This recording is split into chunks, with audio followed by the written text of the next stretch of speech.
Olá, boa noite a todos e a todas e a todas. Chegamos. Sejam bem-vindos e bem-vindas a mais uma quinta-feira, a mais um momento de conversa, de debate. A Gracieli estava ansiosa ali, era 7 horas, ela já estava esperando começar, se adiantou, hein? Mas que bom que vocês estão por aqui, o pessoal vai chegando para a gente dar início à nossa conversa. Eu sou a Jaqueline Machado, sou militante feminista e do PT, sou pré-candidata a vereadora aqui no município de Toledo, e a partir de hoje estou em dedicação integral a esse momento da minha vida, a esse compromisso assumido, me colocando meu nome à disposição, por enquanto pré-candidata, e futuramente, se o meu partido assim decidir, como candidata a vereadora no nosso município. E aqui, então, do meu cantinho de isolamento social, pretendo nos próximos meses, nesse momento estou licenciada da Prefeitura do município de Toledo, onde atuo como assistente social, e a partir do próximo mês, então, passa ao período de afastamento eleitoral, e a partir daqui, então, desse momento e desse meu espaço, pretendo ampliar o nosso debate, né? Não é da forma que nós queríamos, né?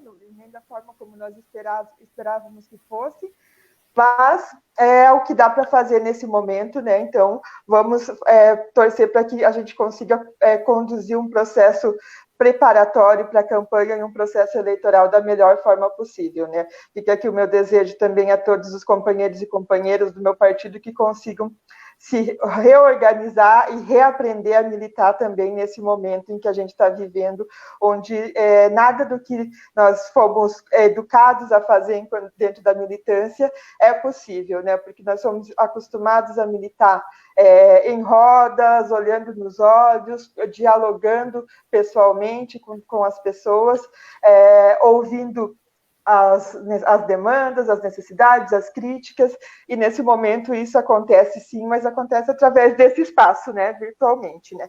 Sejam todos e todas bem-vindas à nossa quinta-feira, nossa conversa semanal.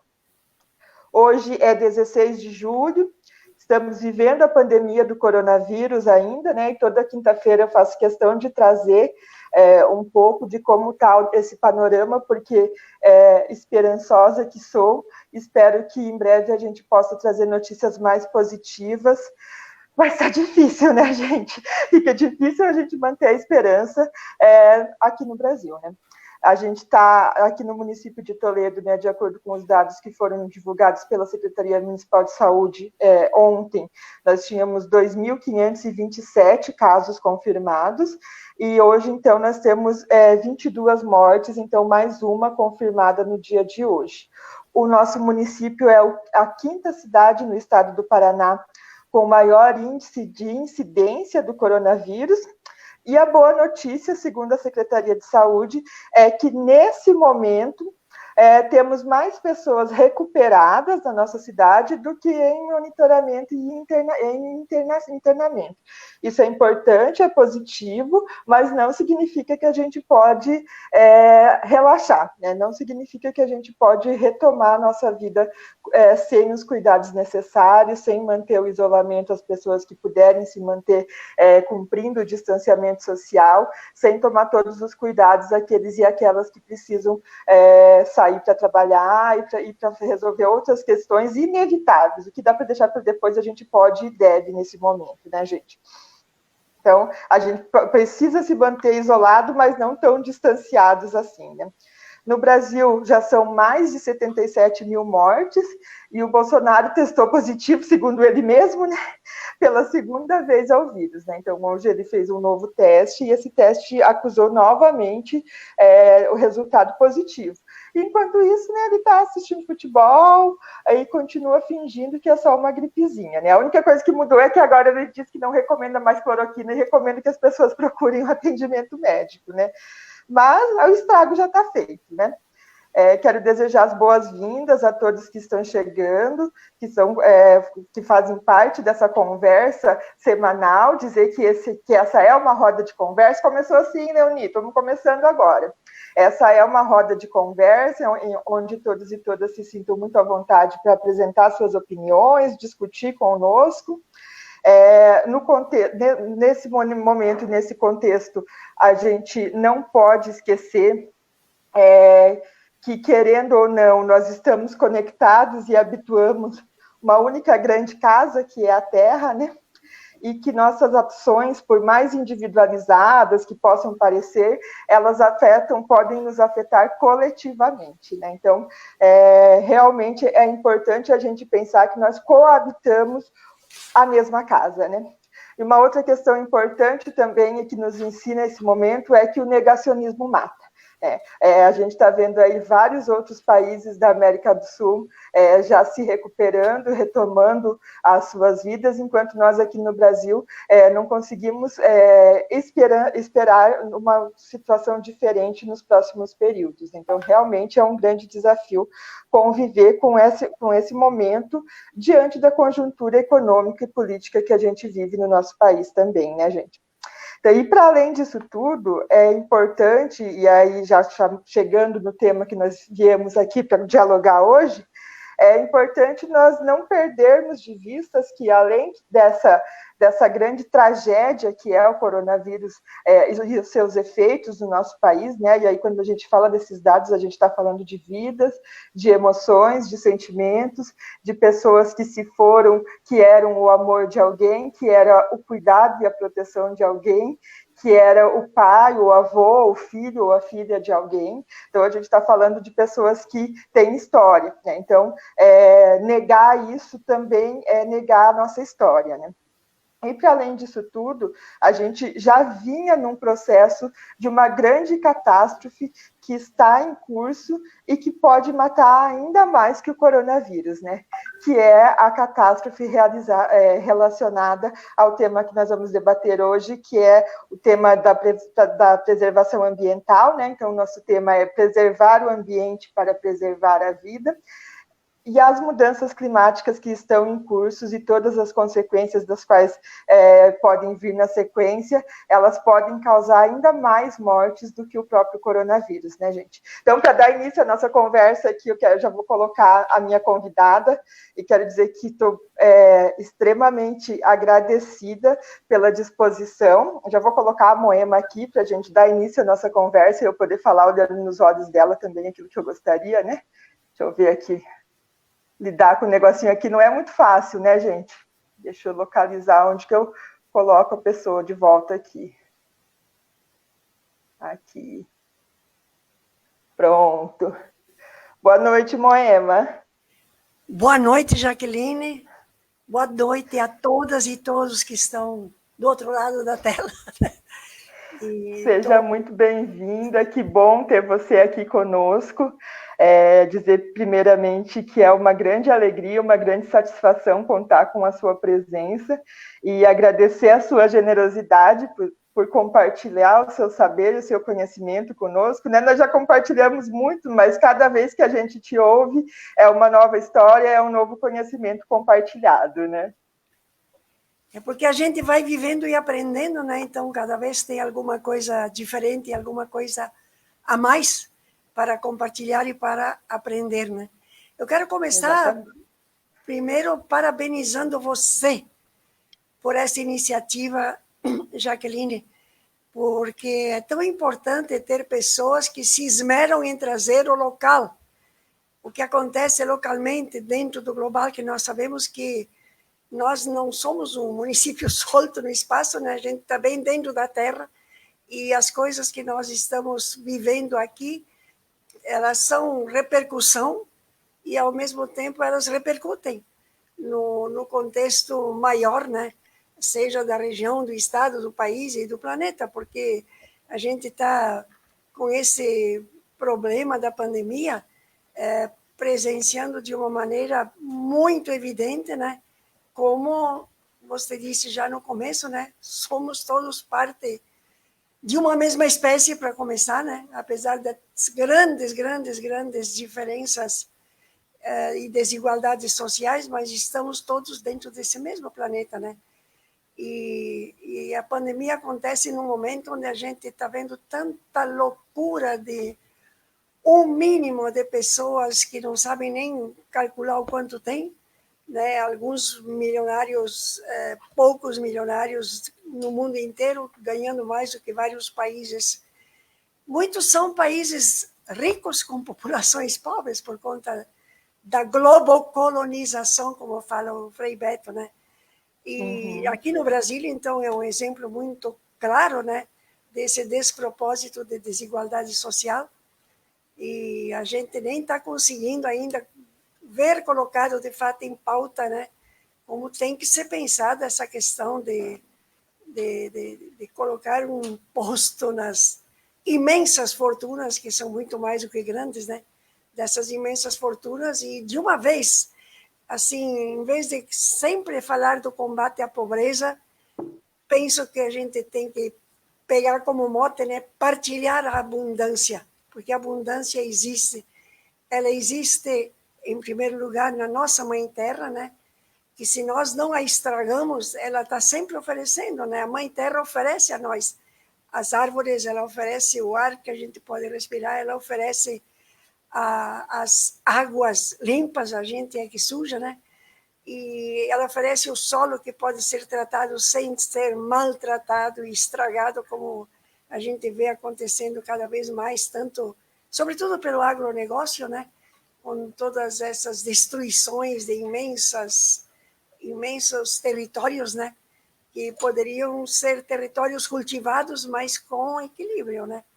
Então, é tudo isso que a gente está vivendo nesse momento. Talvez a gente está até sentindo de uma maneira um pouco mais forte, né? Então, estou aqui para um pouco partilhar com vocês algumas coisas, né, que tem a ver com a questão ambiental. Eu sou uma educadora popular, né? Fiz o mestrado em ciências sociais, mas me reconheço muito mais como uma educadora popular e acho assim que uma das contribuições que eu trouxe a partir de 1975, quando eu tive a oportunidade de participar da Tribuna Internacional da Mulher, foi eu começar a trazer as contribuições da educação popular na linha da educação popular feminista, que foi uma coisa que nós trabalhamos bastante, e acho que é algo que foi assumido por qualquer tipo de agrupamento, né, de agrupação de mulheres, né, que vem nessa questão da nossa educação, de reeducação de mulheres e homens, né, crianças, jovens, adultos, idosos, sempre temos que aprender algo mais para ver como a gente consegue, de fato, conviver em sociedade, né?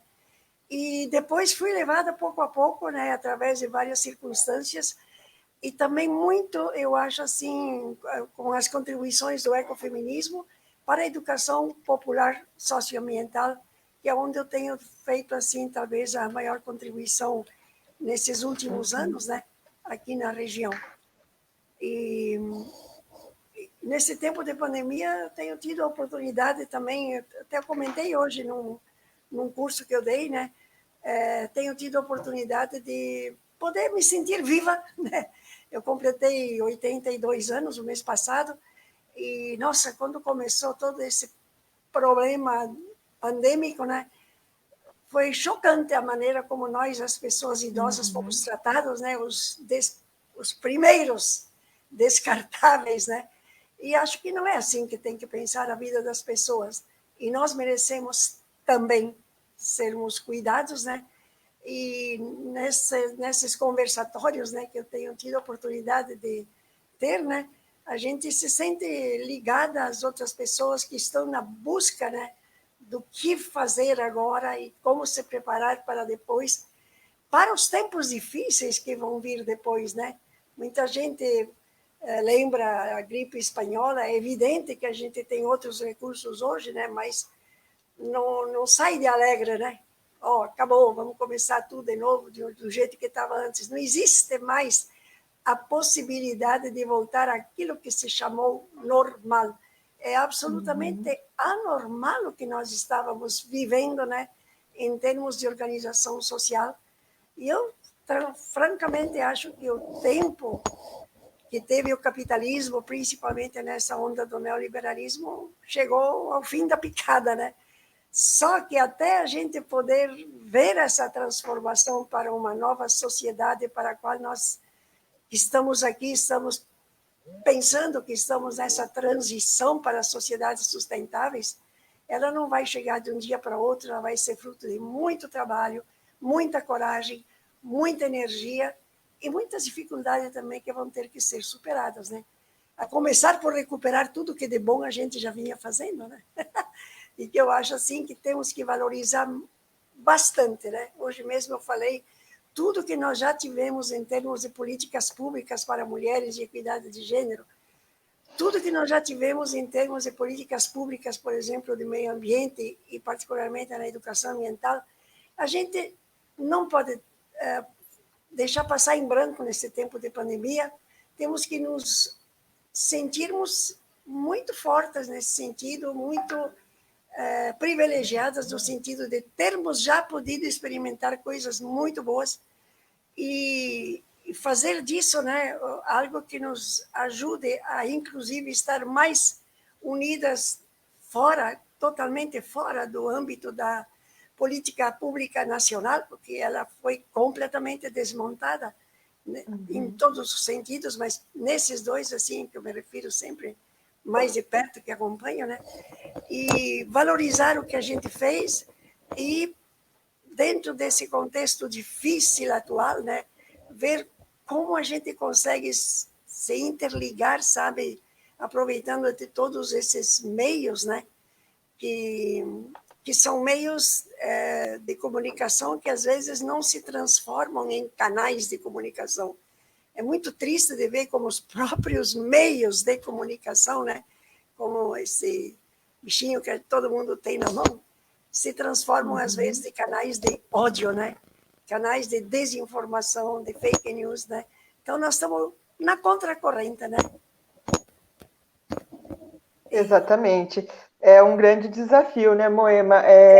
Nesse momento em que a gente vive, né, que é um momento tão importante para nós aqui, né, no nosso município, na nossa realidade, de chamar para o diálogo, né, e apresentar as nossas maiores dificuldades, as nossas maiores questões, de fazer também o debate político e ideológico, a gente enfrentando todas as consequências da pandemia. Mas a pandemia ela não parou os outros processos que já vinham acontecendo, né? Então, a exploração não parou, ela mudou a forma, né, como acontece, né? Hoje, os trabalhadores e trabalhadoras se obrigam a estar, muitas vezes, se colocando em situação de risco, né, expostos ao vírus, porque são obrigados a se manterem nos seus locais de trabalho, com jornada de trabalho reduzida não por sua vontade, porque eles precisam daquele valor que recebem, um valor reduzido também, né, porque a política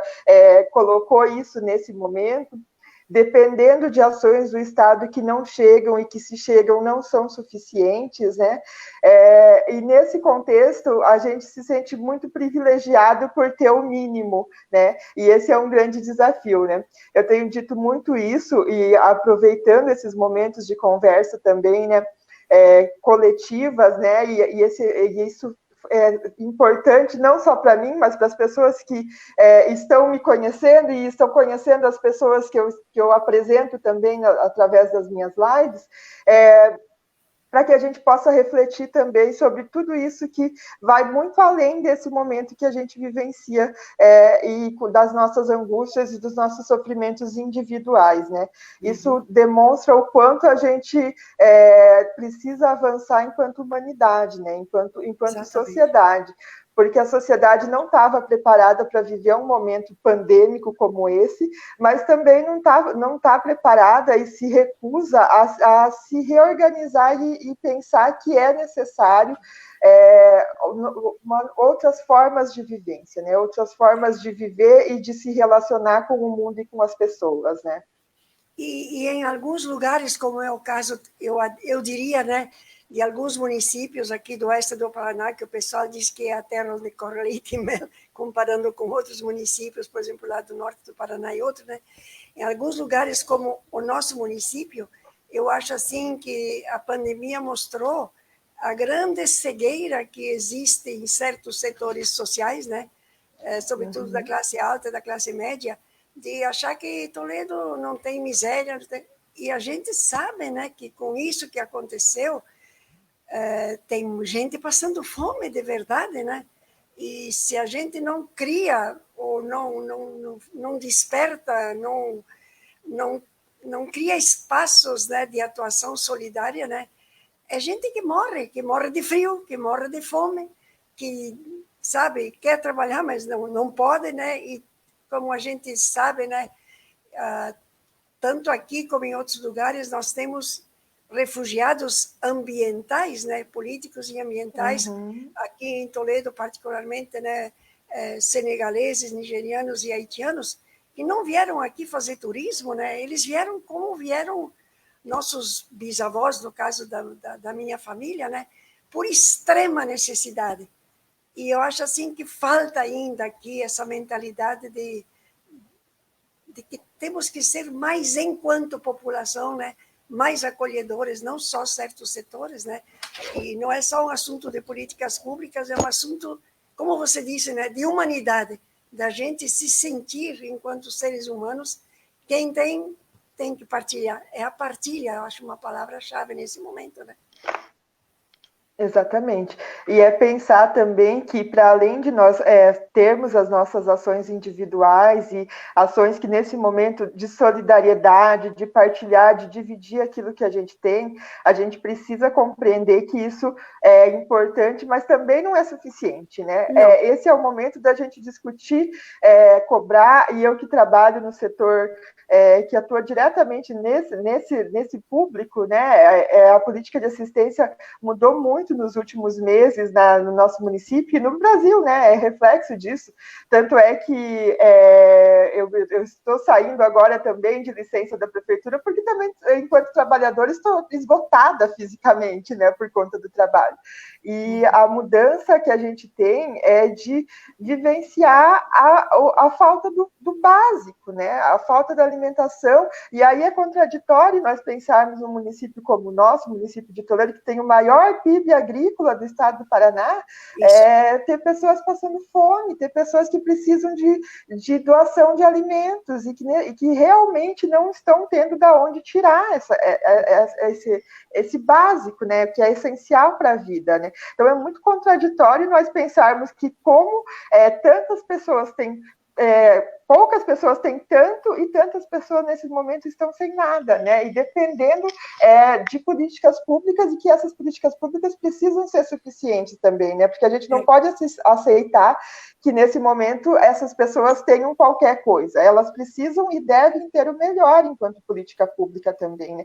Mas a gente sabe, né, Moema, que o Estado sempre está atrás, né? A sociedade o Estado nunca está preparado para enfrentar problemas como esses, os quais nós estamos vivenciando, né?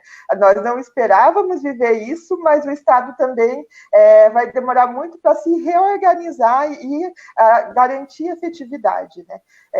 Os programas e projetos que vieram do governo federal, por exemplo, nesse momento, causam uma grande dor e um grande sofrimento para as pessoas que, por exemplo, precisam acessar o auxílio emergencial e precisam ir 4, 5 vezes na agência e não conseguem sacar o dinheiro. Se sentem humilhadas por isso, se sentem sem expectativas, porque às vezes é aquele dinheiro que tem para pagar a conta de luz, ou de água, ou um carnê de alguma conta antiga da qual a pessoa não quer deixar de pagar.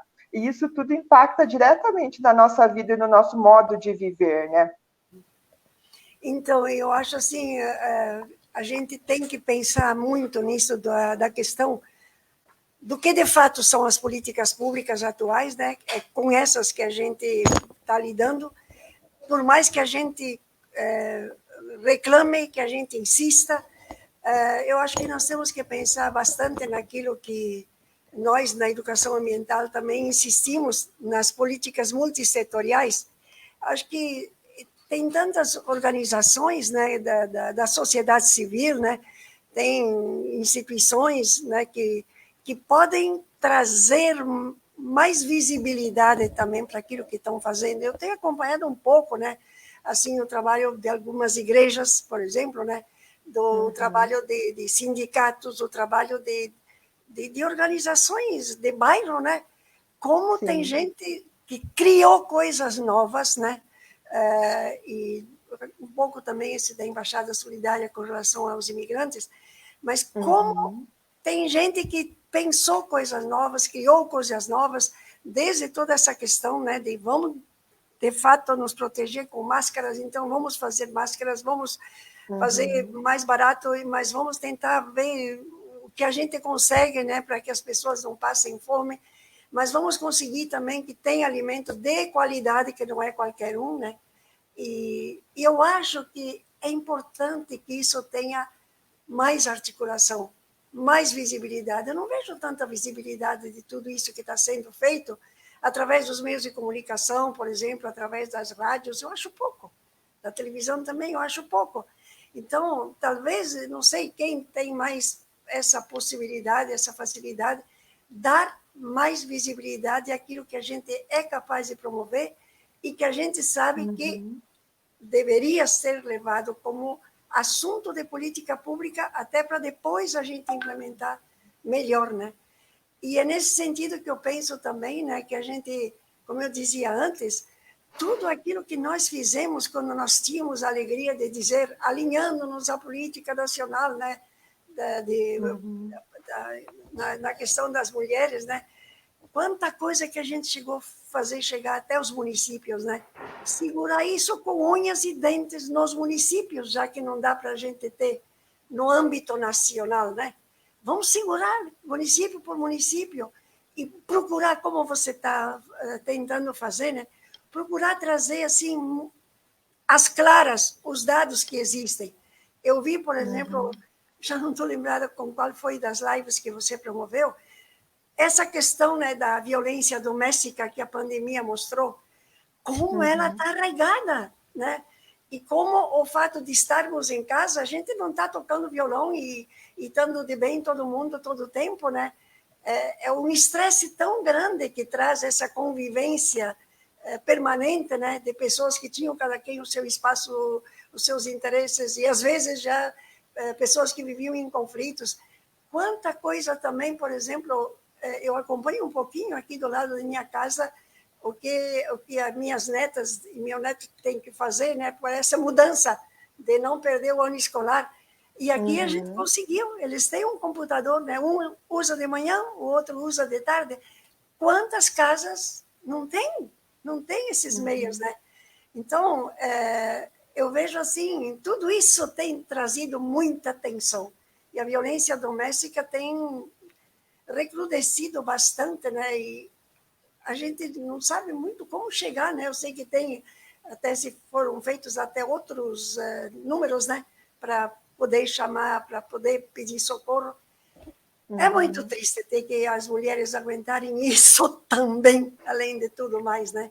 Além de, às vezes, aumentar o próprio trabalho dentro de casa, porque não é porque os outros estão em casa que estão todo mundo colaborando, fazendo, querendo, né?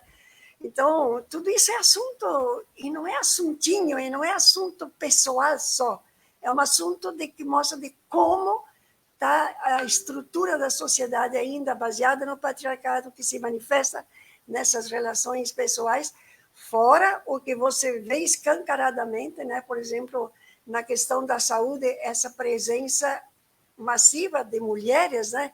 Atendendo ali nos postos da enfermaria e tudo isso. Tudo isso tem que ser, sabe, mudar o valor das coisas. Quando eu falo nessa mudança da geografia mental, é nessa mudança, né, de enxergar o que está acontecendo, né?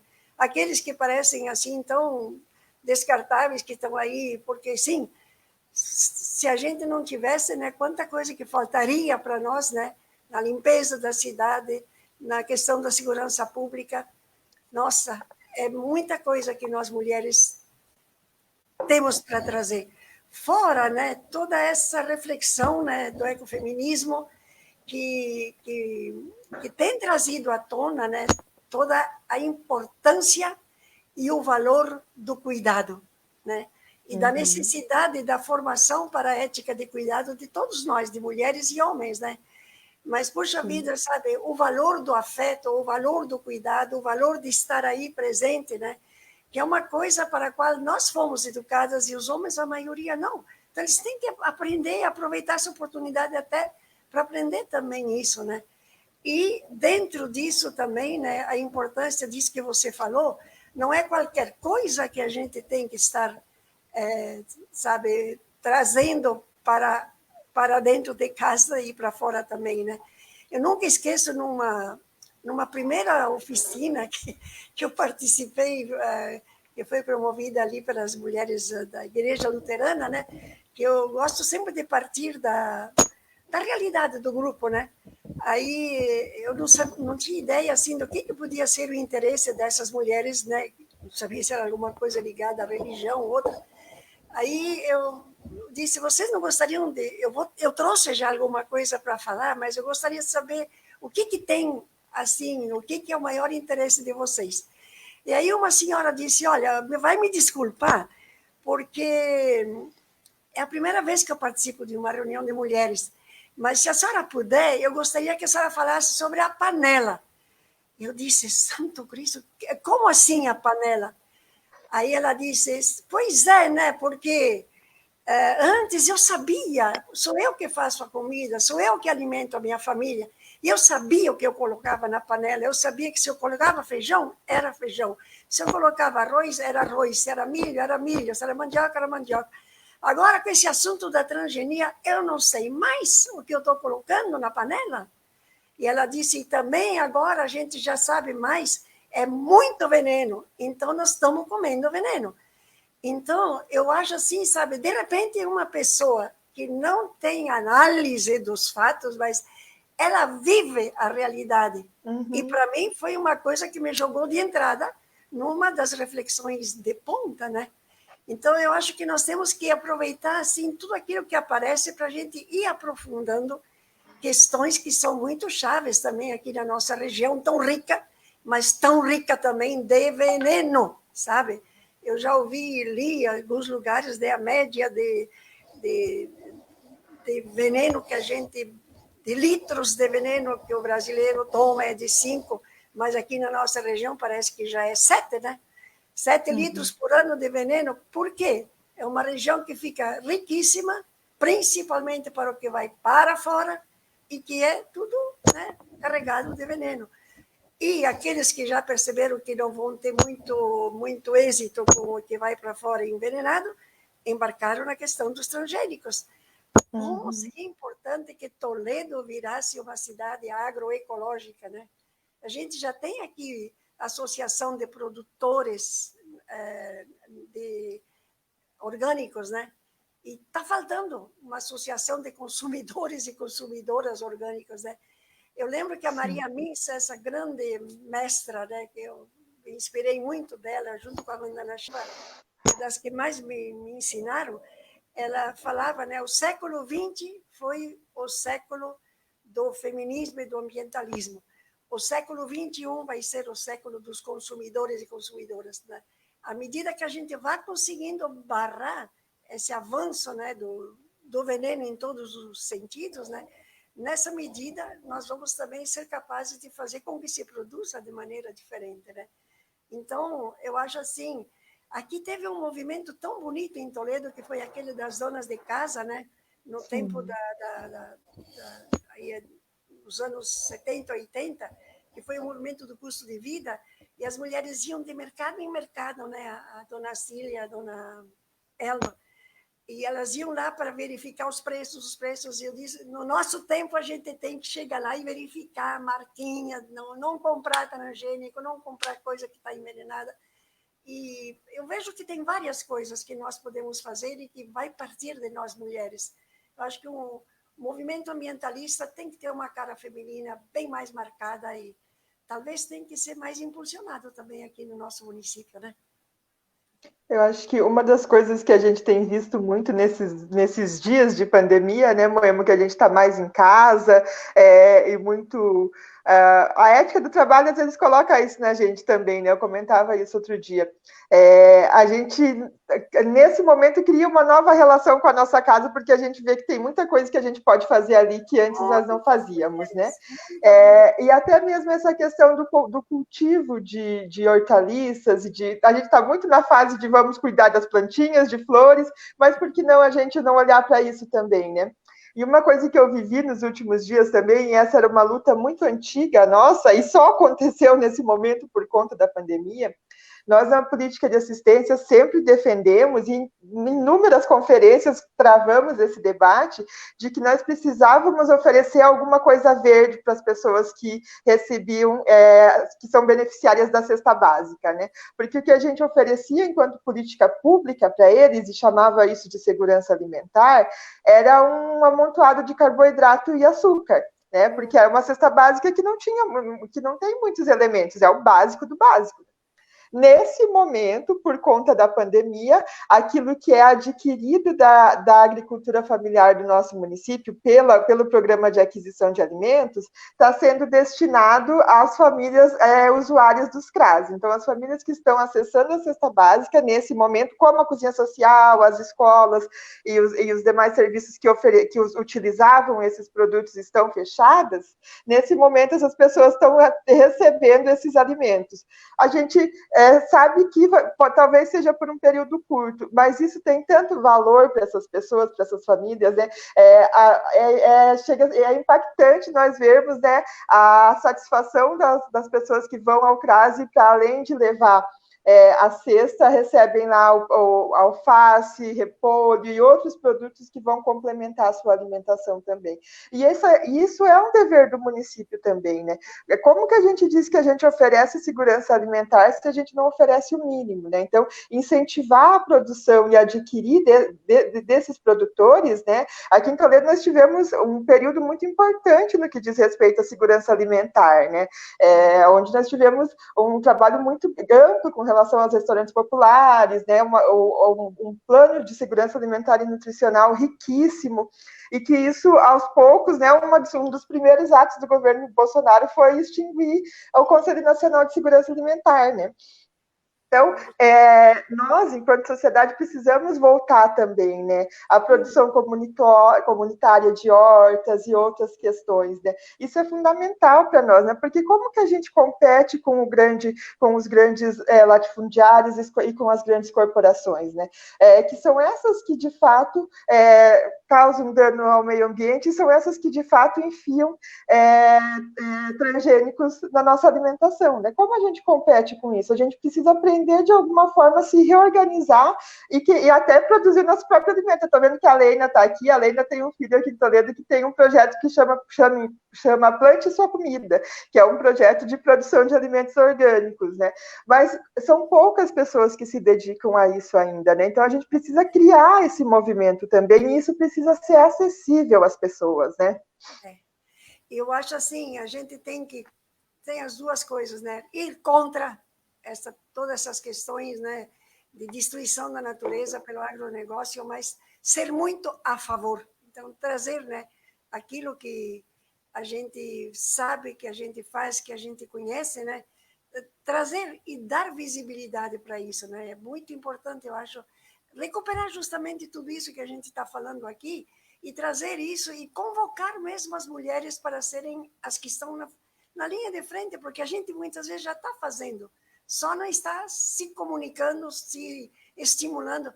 Dentro do que você falou de ficar dentro de casa, eu já escutei também assim várias que disseram que ficaram impressionadas com o tanto de roupa, o tanto de coisa que tinha acumulado e que não tem necessidade mesmo para depois, quando forem voltar a trabalhar, né? E teve até algumas que fizeram várias bolsas, né? E aproveitaram para doar, por exemplo, lá para o lar dos idosos e outros grupos que estão mais necessitados. Mas é importante realmente a gente estar vendo essa questão de por que, né, tem que consumir, por que tem que consumir. A gente tem que, né, ver o que precisa, mas Se tem demais, partilha, mas não precisa, sabe, alimentar essa questão do consumismo, né? Eu acho que são grandes frentes de trabalho, como teve um tempo que a gente não tinha creche, né? E aí lutou muito junto com os movimentos de mulheres, com os sindicatos e com as empresas e com o governo, né, para ter creches, né? Eu acho que nesse momento todas essas questões ligadas à questão ambiental, mas muito ligadas ao cotidiano das pessoas também, são questões muito importantes para o movimento de mulheres. Eu tenho percebido assim, acompanhando a Marcha Mundial das Mulheres, né, e particularmente o trabalho da SOF, que é onde tem a referência no Brasil, né, quanta coisa que está sendo escrita a respeito da questão da economia feminista, que se interliga muito, né, com tudo aquilo da agroecologia, né, que o Movimento Sem Terra também está desenvolvendo tanto, né. É toda uma reeducação a partir dessa visibilidade, desse valor da reprodução da vida, que não pode mais continuar sem valor como antes, dentro do patriarcado, né? É a produção de bens, né, e o consumo que estão na frente de tudo, e geralmente a superprodução, né, em função do superconsumo de alguns, que vai aumentando a desigualdade, né? É um prato cheio para nós mulheres, né? Exatamente. E quanta coisa a gente tem para conversar, né, Moema? E o quanto é difícil nós pensarmos e tentar visualizar ações do Estado diante de um contexto em que a gente vive, né, com uma agenda de destruição do meio ambiente, como é essa trazida pelo governo Bolsonaro e pelo Salles, né? Uma das falas recentes, né, que marcou muito, foi a questão do Salles em uma das reuniões do Ministério, dizendo que eles deveriam aproveitar o momento da pandemia para aprovar as leis que interessavam ao governo, né? E aí tem várias delas, inclusive uma que passou ontem, né, que foi sancionada antes, que é o Marco Legal do Saneamento Básico, né, que foi sancionada ontem, e que, nesse momento, ao invés de se preocupar, né, com as vidas que estamos perdendo, o governo buscando formas de invisibilizar as lutas, né, das pessoas que defendem a nossa Amazônia, que defendem as nossas florestas, né, buscando, então, por baixo do pano, aprovar essas legislações que tanto nos prejudicariam, né? Eu estou vendo que tem vários comentários aqui, eu já vou fazer uma rodada, eu quero agradecer a presença de todo mundo que está nos acompanhando, sejam todos e todas muito bem-vindos e bem-vindas, é muito importante ter vocês aqui. A Leina falou que fez umas perguntas para os carnívoros. Leina, pode mandar que a gente vai. O objetivo é dialogar aqui. Né? A Mari falou também antes sobre a questão dos serviços, né, dos CRAS, como foi. Foi muito complicado, Mari, porque de fato o governo não estava preparado por isso, né? Então tudo aconteceu de forma muito embolada, né? Quando vieram ações do governo, nós que atuamos no município tivemos que se virar para aprender e ver o que a gente poderia fazer para facilitar a vida das pessoas. Mas não veio nenhuma orientação no sentido de dizer o que era a atribuição de cada um e cada uma. Mãe, eu acho que é importante a gente fazer um resgate, né? Pensando no que a gente tem nos últimos meses, né, no último ano praticamente, né, tendo em vista que aqui a nossa região, a região sul, está enfrentando a maior estiagem, né, dos últimos anos. Tem regiões que já faz quase um ano que não tem chuvas significativas, né, e por outro lado nós temos também situações como as que aconteceram na semana passada de grandes catástrofes naturais, né, de tornados e tudo mais, né. Queria que você pudesse abordar um pouquinho isso, né, o que representa, né, esse processo todo, né, de destruição, né, das matas ciliares, as queimadas, né, que vem prejudicando e que ao longo lá no início do ano, né, foi uma pauta importante também, né, e no final do ano passado, né, onde a gente viu uma verdadeira devastação por conta das queimadas, né, E o que isso representa, às vezes para nós aqui no Sul, a gente fica, né, no processo assim de, tá fazendo desmatamento só lá na Amazônia, então não é com a gente aqui no Sul, né? E o quanto isso nos atinge diretamente aqui, né? O quanto afetar o bioma da Amazônia, o que isso representa para nós aqui na região Sul. Então, nós como educadores ambientais, né, nós trabalhamos muito, as feministas também, né, que o que nós estamos precisando, né, é uma revisão praticamente total daquilo que a gente aprendeu em termos da questão ambiental, né? E agora, por mais que você de repente veja coisas acontecendo, como por exemplo, né, o que aconteceu na Cantareira lá em São Paulo, né? De repente ficou tudo seco. E foi falado, e foi explicado, e apareceu até no Fantástico, na Globo, não me lembro em que programa, uma explicação muito clara de que o problema estava na devastação da Amazônia e que, por conta disso, os rios voadores não conseguiam, né, trazer a chuva que a gente precisa. E a gente sabe que os rios voadores têm influência também aqui nas Sete Quedas, né? Mas é uma coisa assim que parece tão... que a gente não toca como não toca o bichinho, né? Só quando ele ataca mesmo a pessoa. A gente precisa começar a aprender isso, reaprender nós, pessoas adultas, né? Até para poder passar isso, né, para os jovens e para as crianças. E é muito, muito, muito sério esse assunto do desmatamento, porque é uma cultura, né? Essa cultura que reinou aqui no Paraná também, né?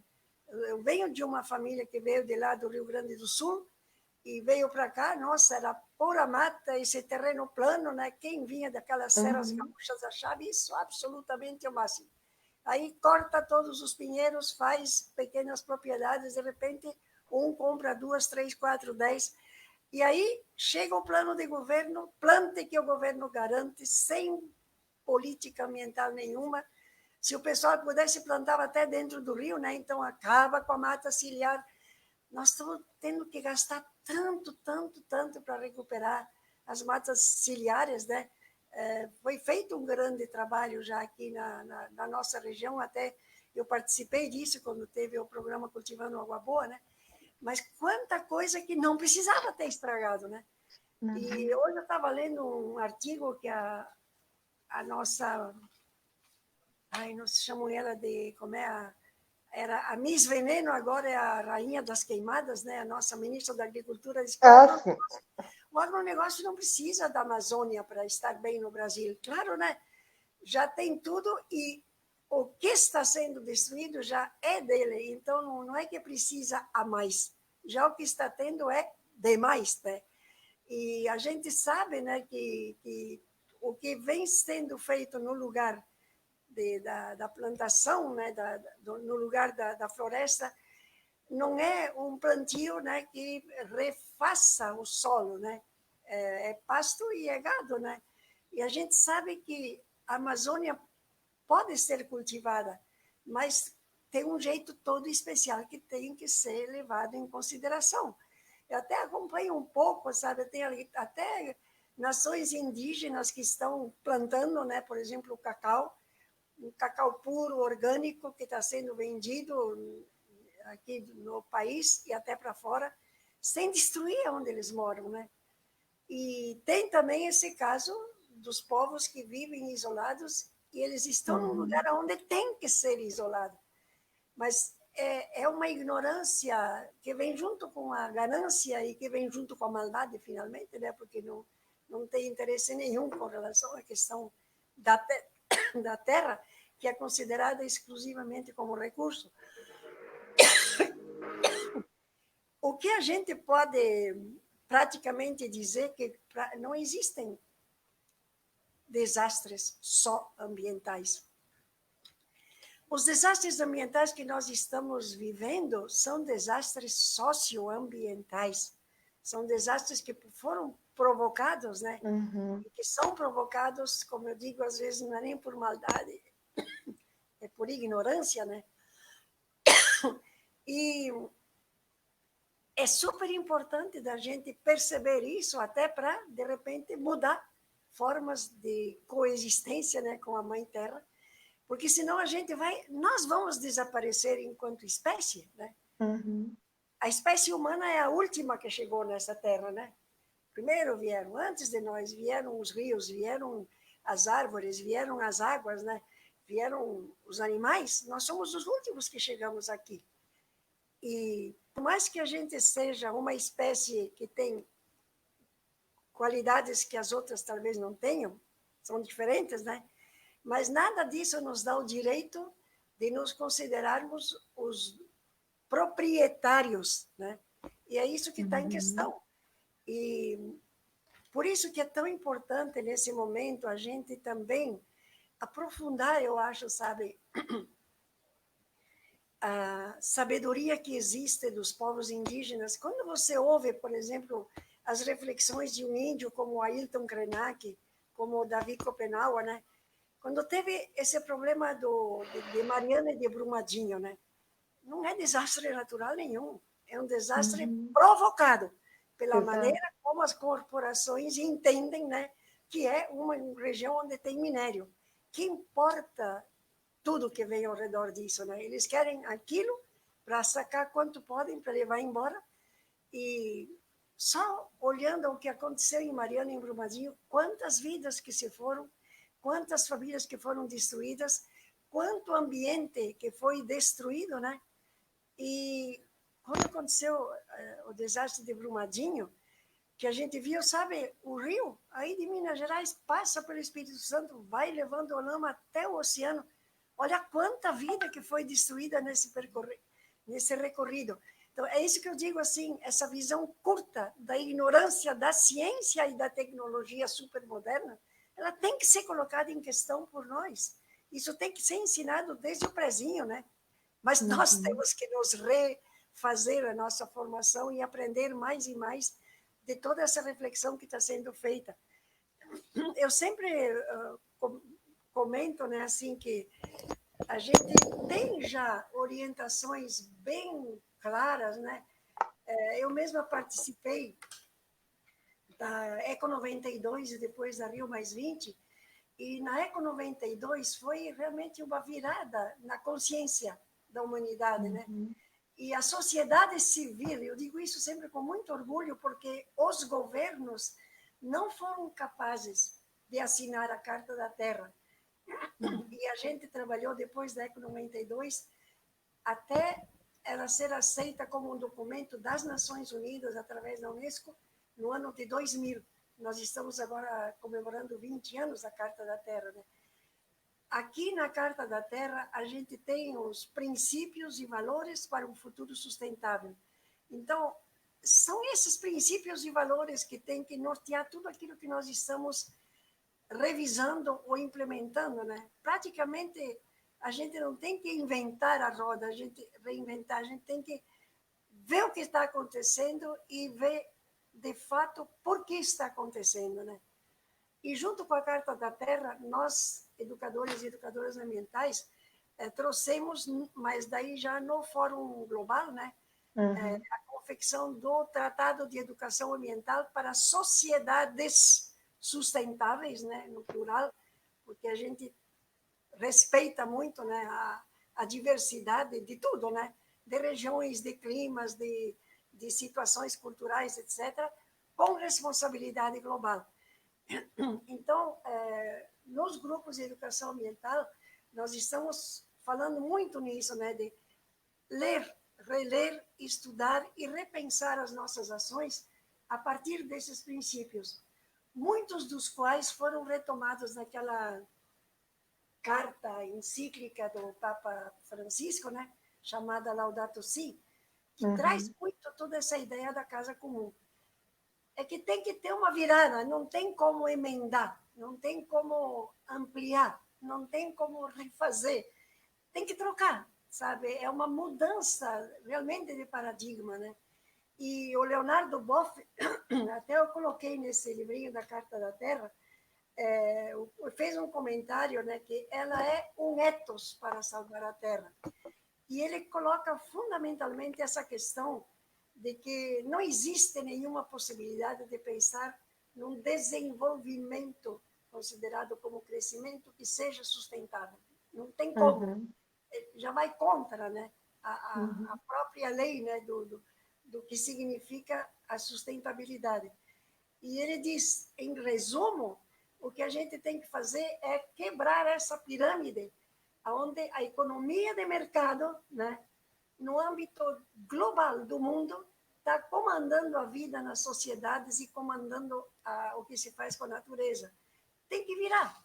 A economia tem que estar a serviço, né, da vida humana em sociedade, e essa só vai poder ser possível se a gente respeita e cuida da natureza. Aí tem que pensar a natureza como um sujeito histórico. Aquela que nos traz os bens comuns, a nossa casa comum, a Pachamama, como chamam os quechuas e os aimaras, né? Ou a Tecorá, como falam os guaranis, né?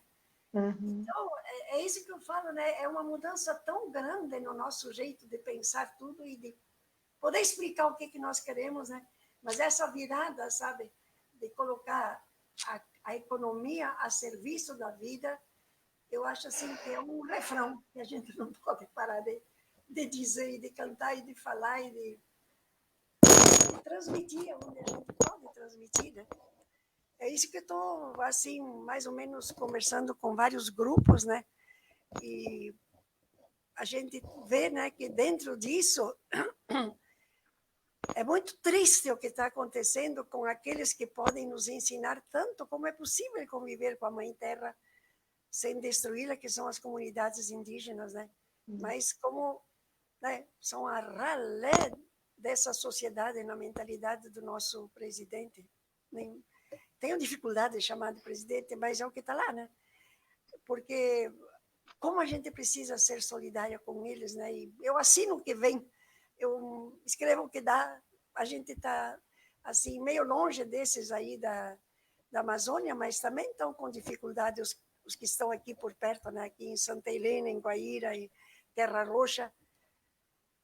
Em São Miguel, né, Moema, a gente acompanhou nos últimos dias que a aldeia de São Miguel teve uma grande quantidade de indígenas contaminados pelo coronavírus, né, assim como em várias outras aldeias, né, e todo o que isso representa como de dor no que diz respeito à cultura deles também, né, de suas tradições, da forma como lidam com a morte, né, da perda, de lidar com o seu luto, né, tudo isso é muito simbólico também, né, e as nossas comunidades aqui próximas carecem de tanto também, né, constantemente a gente sabe a região de Guaíra, o quanto ainda há conflitos nessa região com relação à terra, né, e a demarcação que não ocorre, né, então tudo isso é muito desafiador para a gente pensar e refletir, e aí é difícil a gente pensar que muita gente acha que isso é só coisa lá do norte, do nordeste, preocupação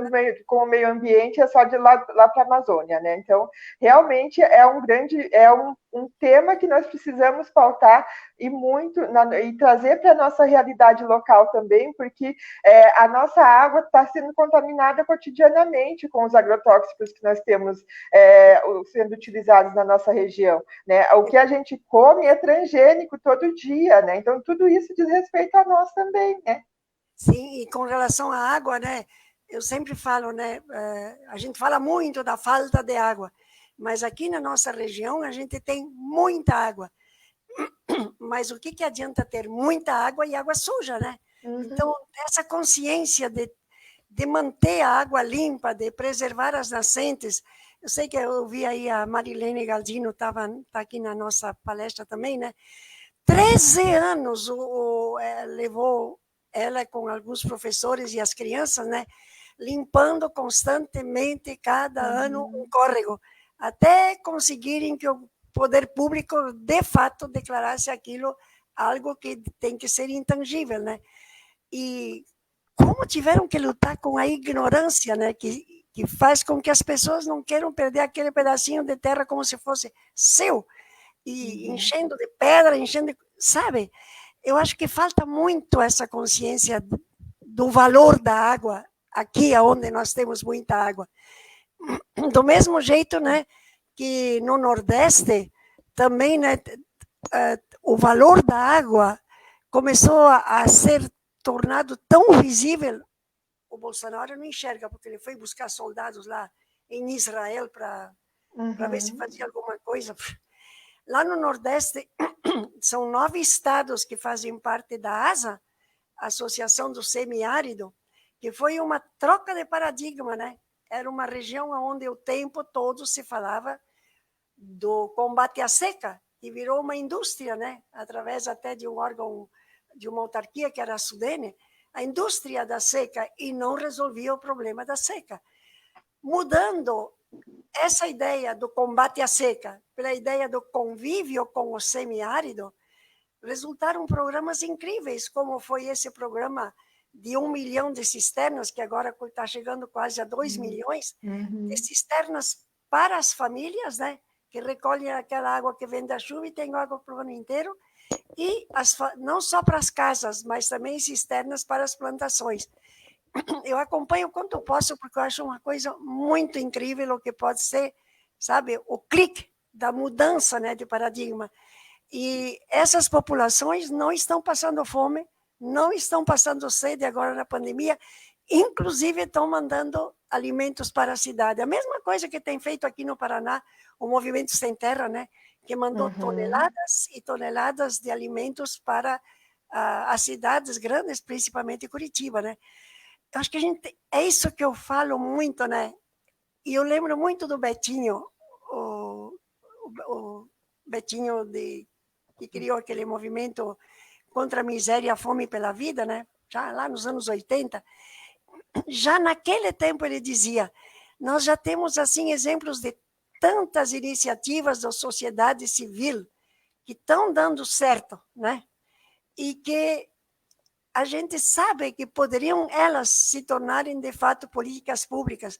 Se nós conseguíssemos juntar tudo isso que já existe, né, num feixe, né, que se transformasse também em políticas públicas e fosse levado à frente, né, entre governo, sociedade civil, as organizações, a academia, a gente já estava num outro patamar na busca, na transição para sociedades sustentáveis.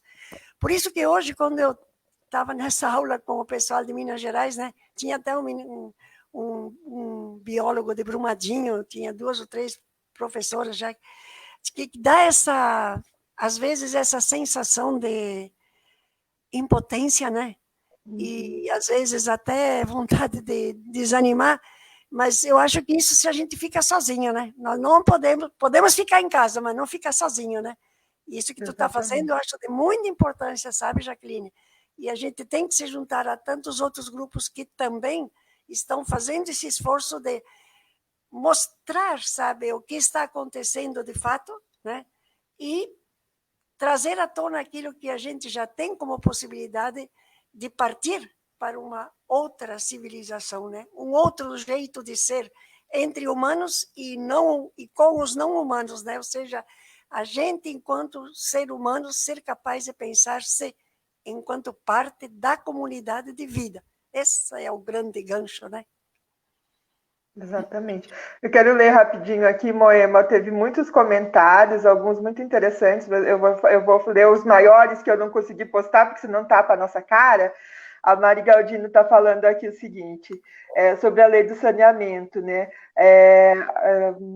Acredito que a lei do saneamento básico, que foi aprovada na semana passada, será uma tragédia, pois, como outras leis de privatização que previam resolver o problema, aumentou o mesmo. Estamos indo contra o que está acontecendo no mundo, que é a reestatização.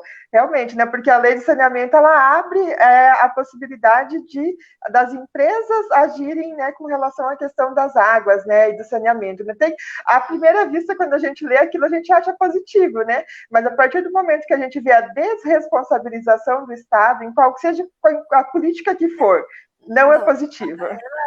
Ela é uma lei de privatização, né? Exatamente. E acho assim, sabe, quem vai se beneficiar disso, né? Além dos grandes daqui, mas é a Nestlé, são Coca-Cola, esses aí. E acho assim, sabe, já esta lei vai ser um assunto da nossa resistência. Tem que ser. A Bolívia foi uma coisa muito incrível, o que chamaram da Guerra da Água, que foi com uma companhia que se chamou Águas do Tunari, mas era com a companhia Bechtel do Canadá, e a população inteira, sabe, independente de qualquer tipo de instituição, de organização, de partido político, conseguiu se unir e conseguiram botar para fora esta empresa de Águas de Tunari, que de uma semana para outra aumentou de 300% o preço da água. Imagina quanta gente que aqui vai ficar sem água.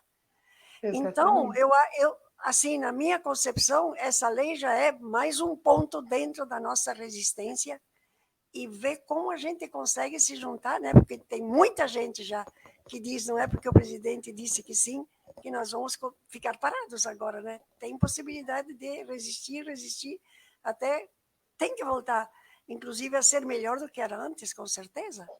Água é água. Ela não é mercadoria. A água não é mercadoria. Exatamente. Outra questão aqui é da lei, né? Segundo a Organização das Nações Unidas, o setor de produção animal é um dos 2 ou 3 maiores responsáveis pelos mais sérios problemas ambientais, em todas as escalas, da local a global. Vocês acreditam que há como preservar o meio ambiente sem parar de produzir animais para o consumo humano? Idealmente, né, a gente chegaria ali, né, Leina? Mas se pelo menos a gente pudesse diminuir, no mínimo 50%, né? Tanto churrasco, tanta carne de todo tipo, né? Se nós não consumimos, também não vamos produzir. A gente viu aquela vez que teve aquela reação que veio daqui do sul, né? A respeito dos produtores de carne lá do norte, e eles tiveram que repensar a maneira de produzir. Eu sei que a Leila é vegetariana, né? Isso. Acho difícil a humanidade toda se tornar vegetariana, mas o excesso de consumo de carne faz com que realmente muitos mais animais sejam maltratados, né? Porque não é tratados, são maltratados, né? E eu não sei como a gente poderia aqui ter algo que tornasse isso mais visível, porque nós somos uma das capitais. A gente é a capital da produção de suínos do estado. Então, realmente é um grande desafio, né, Moema? Eu sou filha de trabalhadores rurais e cresci nesse ambiente, né? Então, realmente é doloroso, é difícil, mas é um paradigma para todos e todas nós, especialmente para nós carnívoros, né? Então, realmente é um tema que a gente precisa dialogar e tem que provocar mesmo, Leina. A Leina falou antes assim que não sabia se fazia essas perguntas ou não, tem que provocar mesmo, esse debate tem que ser colocado. E acho assim, aqui a gente tem que ter muito respeito, né? E elogiar os vegetarianos e os veganos, né? Porque eles estão diminuindo, por enquanto, muito pouco, porque são ainda poucos comparados, né? Mas é uma visão de cuidado com a terra que eu acho que é bastante grande. Os indígenas, por exemplo, sabe, mesmo nos Estados Unidos, mas aqui também, eles pedem licença e quando eles matam animais, é exclusivamente para se alimentar.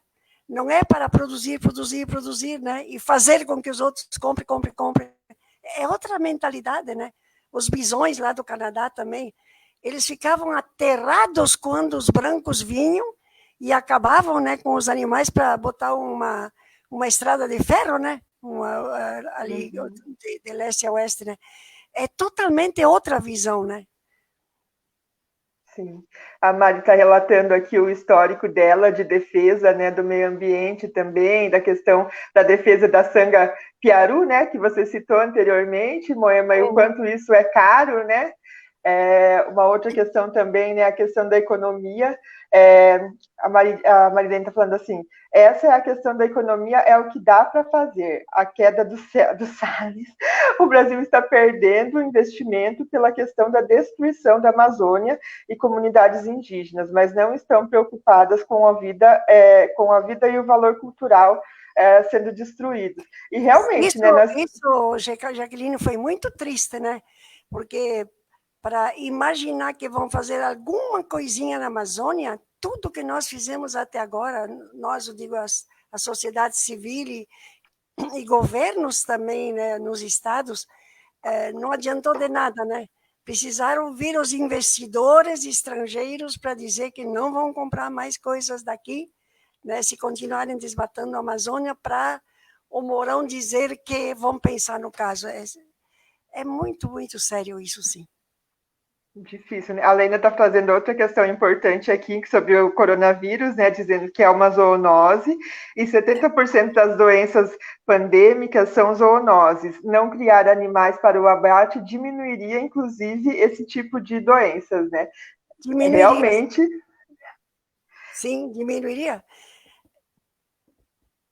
Então, uma outra questão importante que eu queria abordar, Moema, e aí trazendo para a nossa questão local também, para o nosso estado do Paraná, né?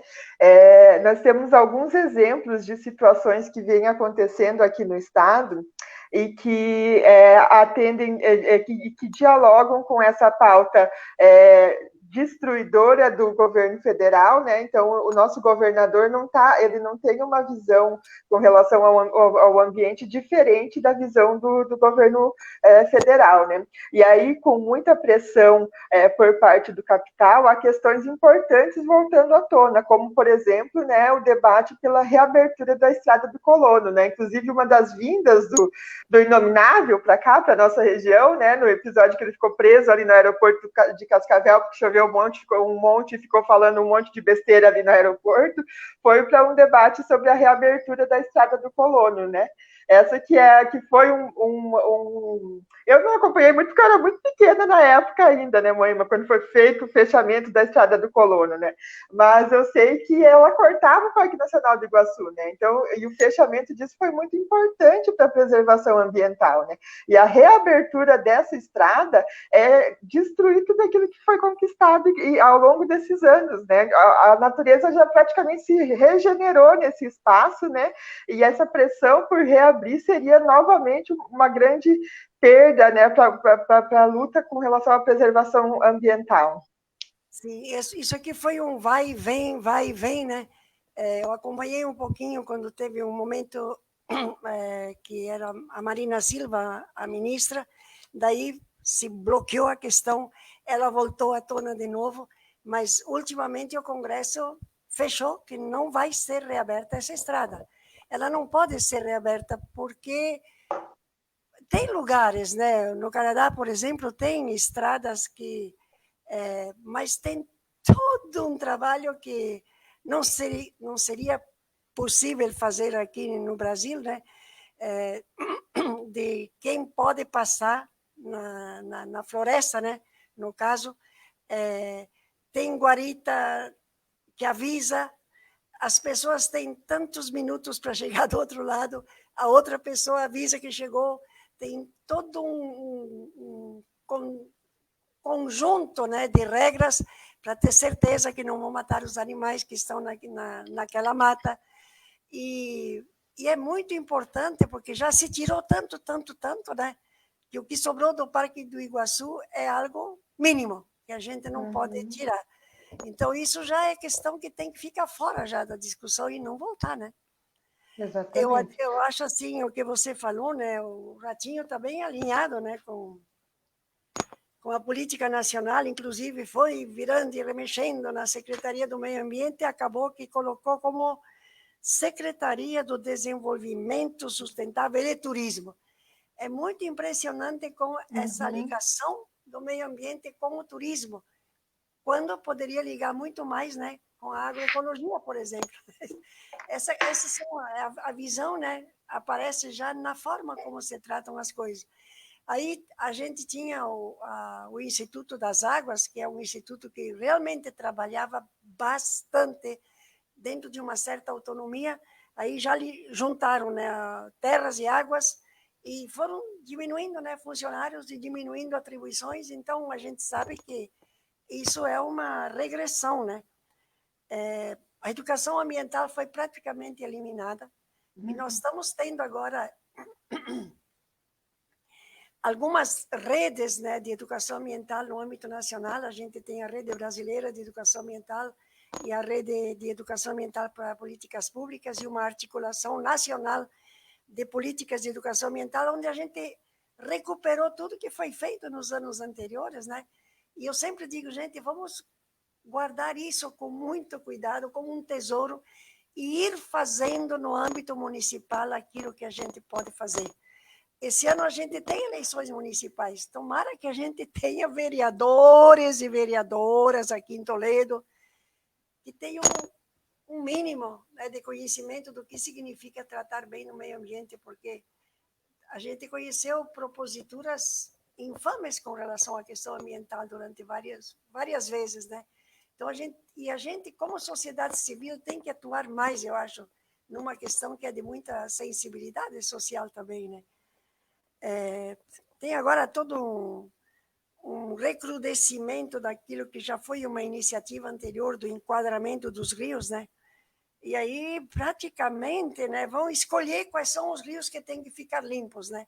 Eu não sei, assim, detalhar muito, né? Eu só sei que está em pauta, mas, finalmente, né, o que eu estava conversando com alguns colegas, seria, né, literalmente deixar que os rios sejam poluídos, né? Você escolhe alguns que não podem. Como assim?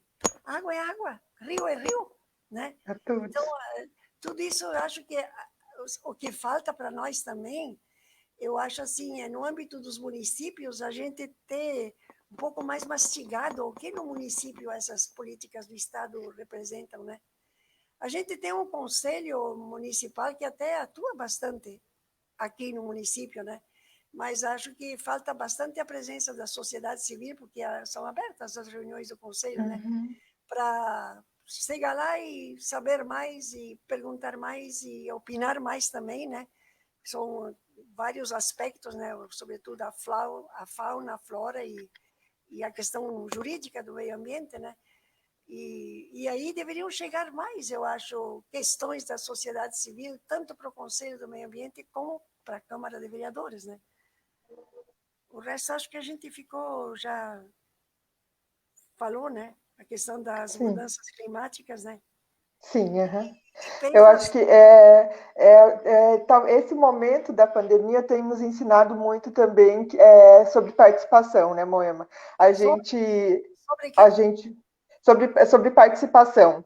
A gente historicamente foi ensinados, né, a participação presencial, de colocar, de que tem que estar lá, e aí o Estado se organiza para que essa participação não aconteça também, né, como, por exemplo, fazendo uma sessão da Câmara na segunda-feira às 14h, onde não há possibilidade de participação dos trabalhadores e trabalhadoras, assim como as audiências públicas, as reuniões de conselho, e tudo mais acontecendo em horários em que quem trabalha não consegue participar.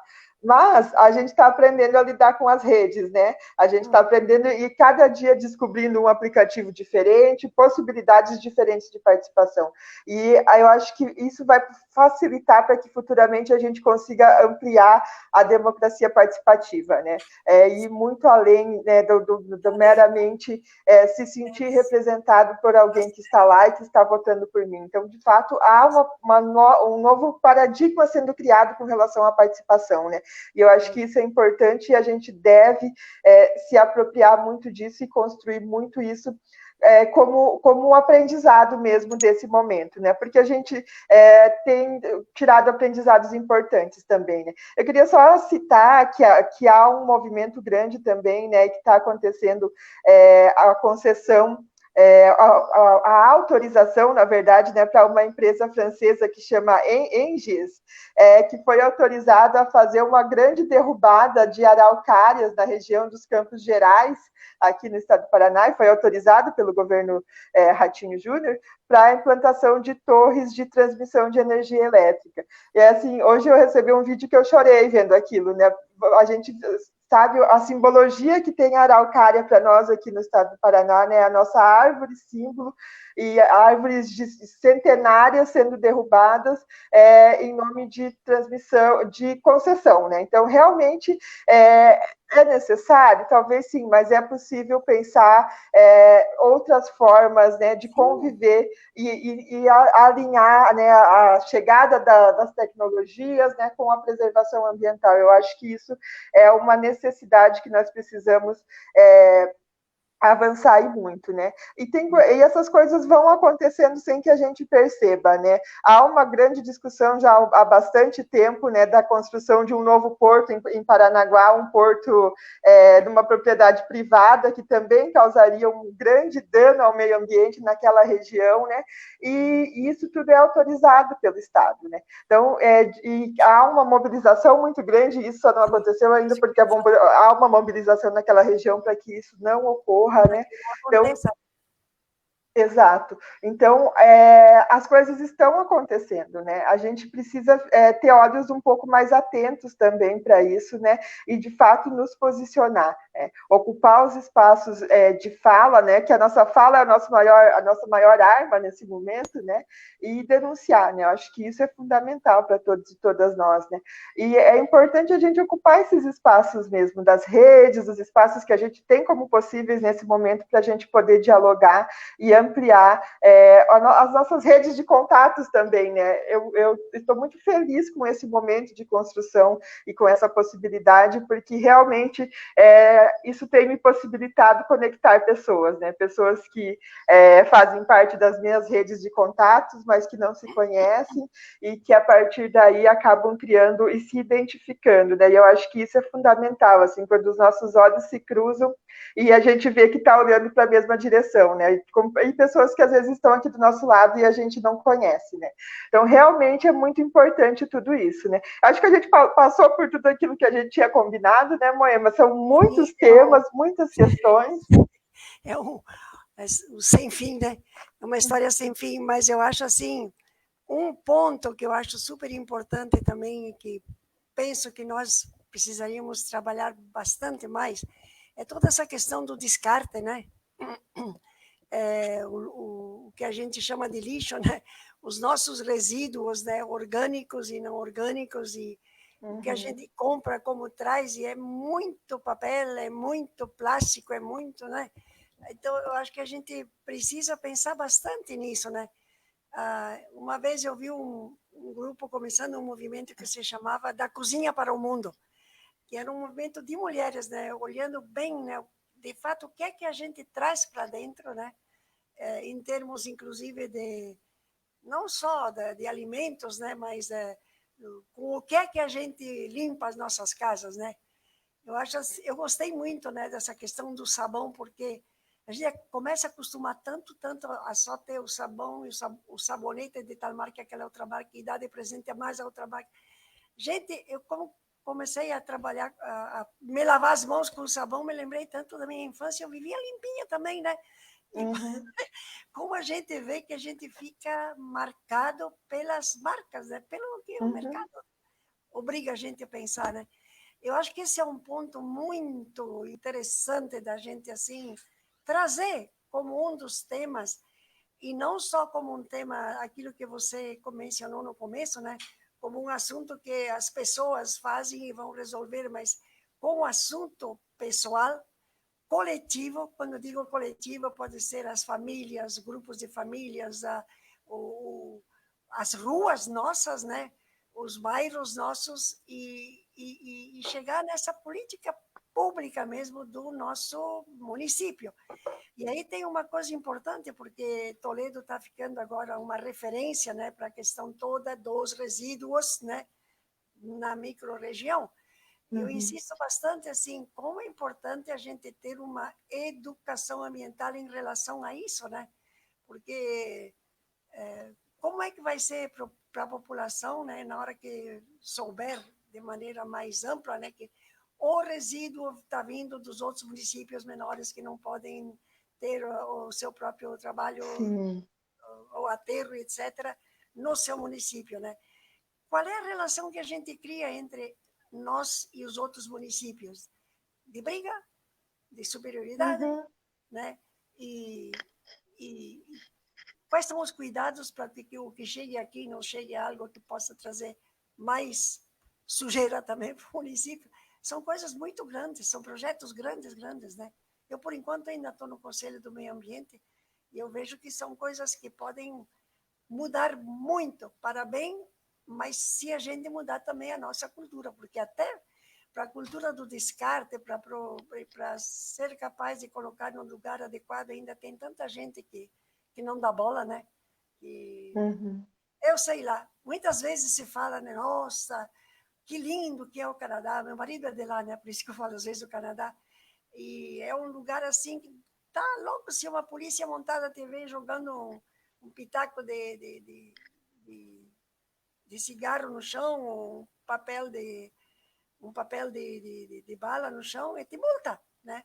Se é um período de seca e está dito de que você não deve jogar água na sua grama mais do que uma vez por semana e te pega jogando 2, 3 vezes, $500 para cá, $500 para lá. Como diz o Marcelo, pouca gente aprende a partir do coração, menos ainda a partir da cabeça só, né? E muitos aprendem a partir do bolso, né?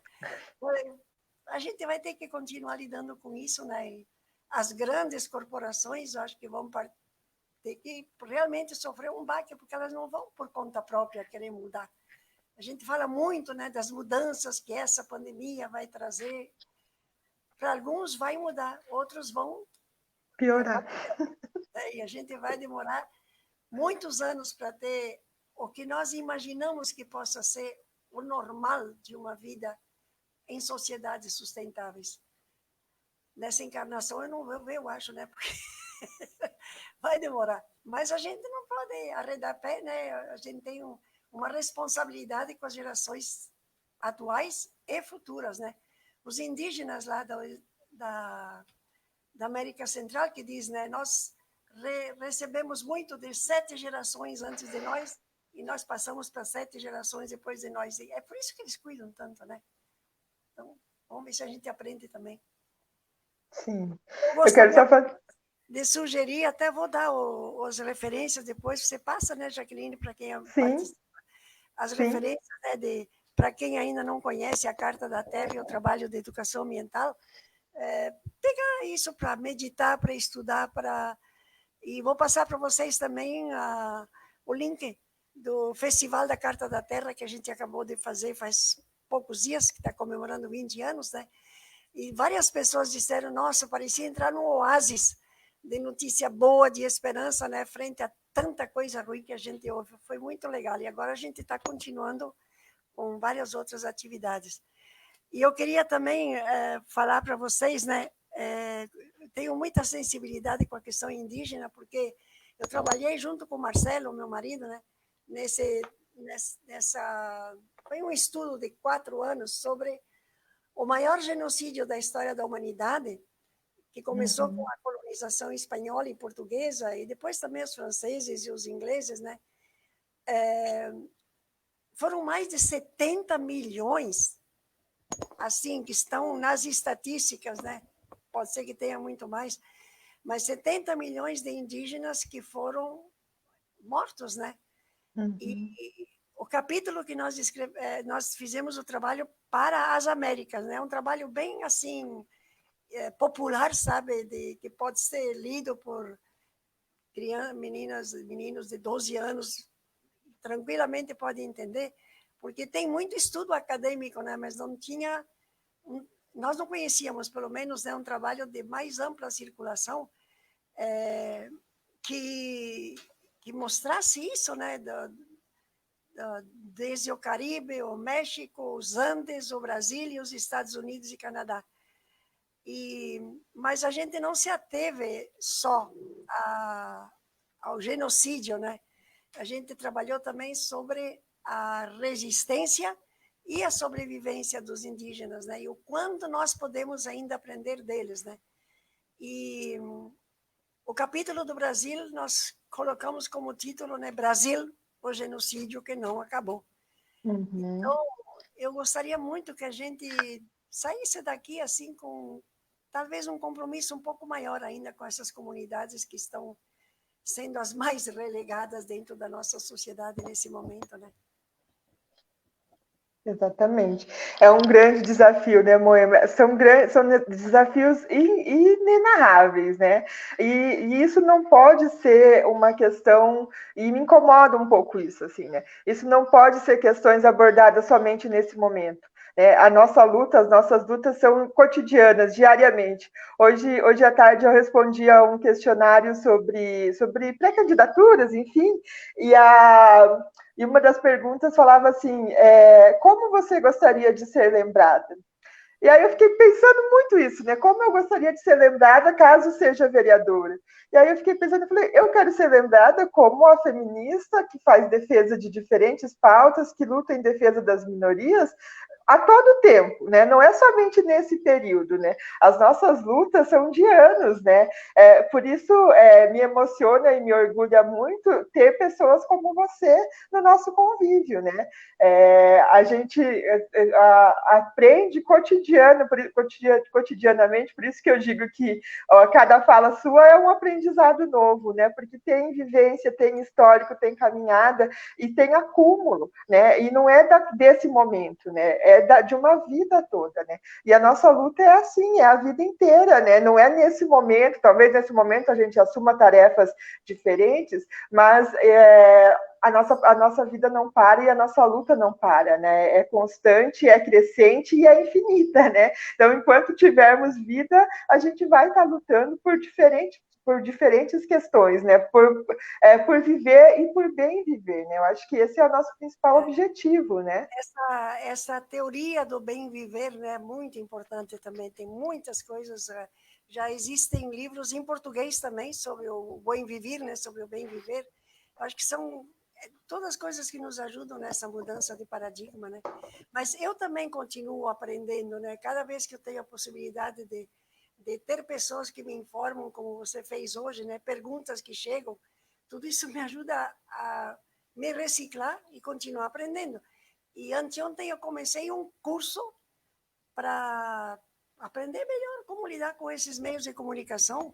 Eu sou do tempo do mimeógrafo a álcool, né? E de escrever à mão, e não tinha fax, nada.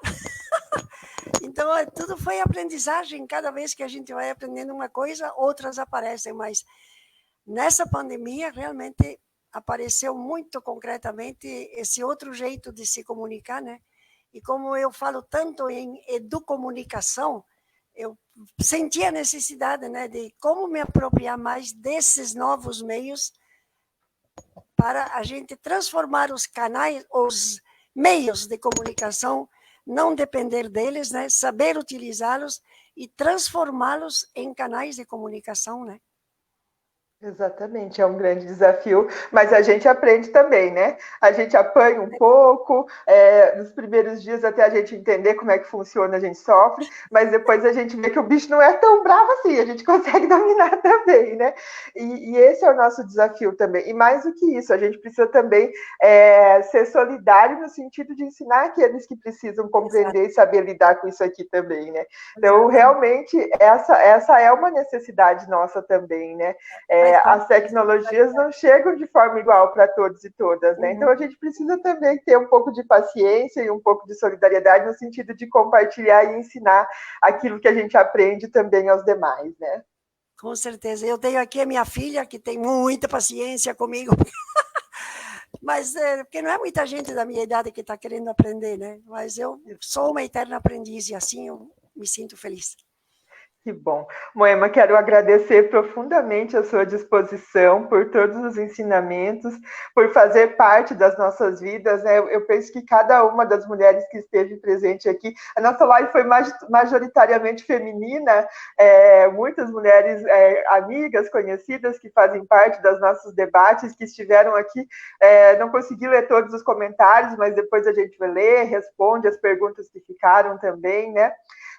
Mas esse é um momento de compartilhar, de fato, né? Eu costumo dizer que esse espaço é um espaço de compartilhar afetos também, né? Porque a gente está carente disso também, né? É difícil a gente não ter o toque, não ter o abraço, não ter aquilo que a gente é tão habituado e faz parte do nosso linguajar corporal também, né?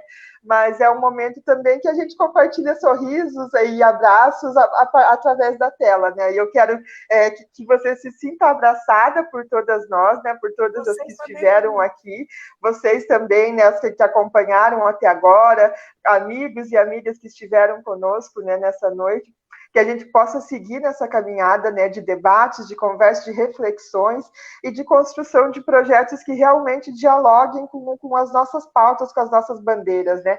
Eu estou fazendo parte de um projeto do PT que chama Elas por Elas, Moema. A gente teve no passado em Cascavel, né, no início da discussão desse debate, e agora isso já está bem avançado, né? E foi lançada recentemente a plataforma do Elas por Elas, né? E lá nós temos 13 pontos para as campanhas feministas, né? E dentre eles a gente tem o ponto da transição ecológica e meio ambiente, né?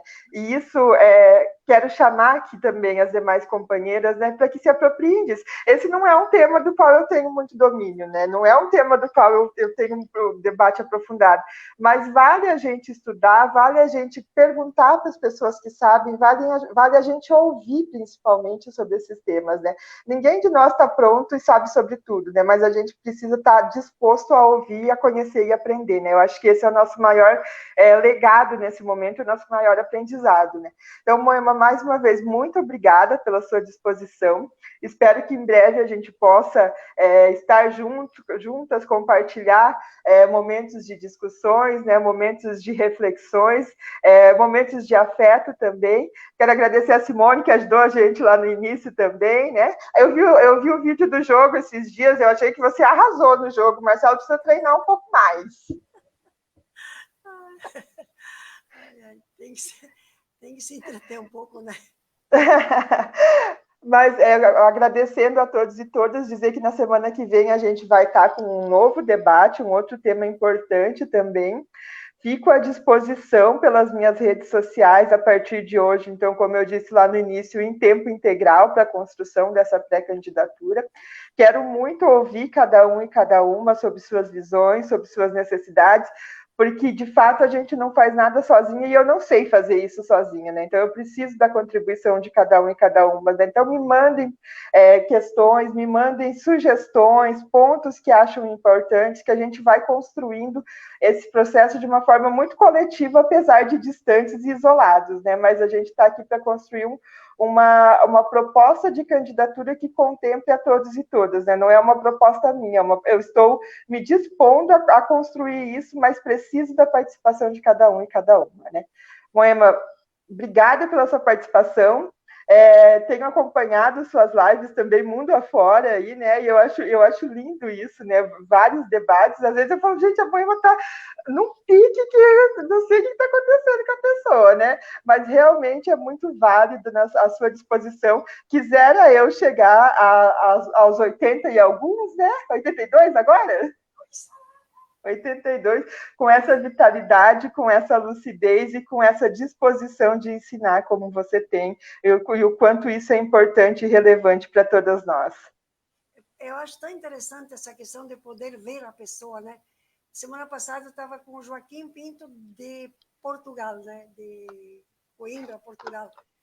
E eu tô assim, me correspondendo com ele por e-mail sempre, né? Porque a gente está nesse trabalho do tratado desde o ano de 2000. E só agora que eu vim, por causa da pandemia.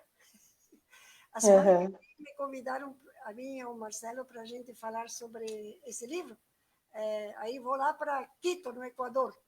Então, são lugares que faz tempo que eu nem imagino mais que eu vou fazer viagem nenhuma, né? Mas como é bom a gente poder ter esses meios que nos põem em contato, né? Só que eu já fui por tudo que é canto, mas é a primeira vez que eu estou falando numa live de Toledo. Ah, que bom, olha, que alegria, que satisfação. Então.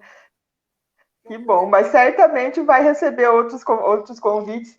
Eu acho que eu sou uma pessoa um pouco ansiosa, e aí eu já quero avisar aqui que eu não vou fazer lançamento de pré-candidatura, porque eu já comecei lá em janeiro a minha pré-candidatura, então o pessoal está fazendo lançamento de pré-candidatura agora, essa semana, dessa semana em diante, então eu já estou lançada faz tempo. Então, e realmente, a partir de agora, o pessoal tem se organizado e se apropriado das lives também como um importante instrumento, né, de debate. Então, certamente vai receber outros convites e espero que a gente possa compartilhar esses momentos de reflexões, né, porque tem muito tema para aproveitar, muito conteúdo também aí, né, Moema? Um abraço para vocês todas e todos, tá? Um abraço, gente. Boa noite e até a próxima semana.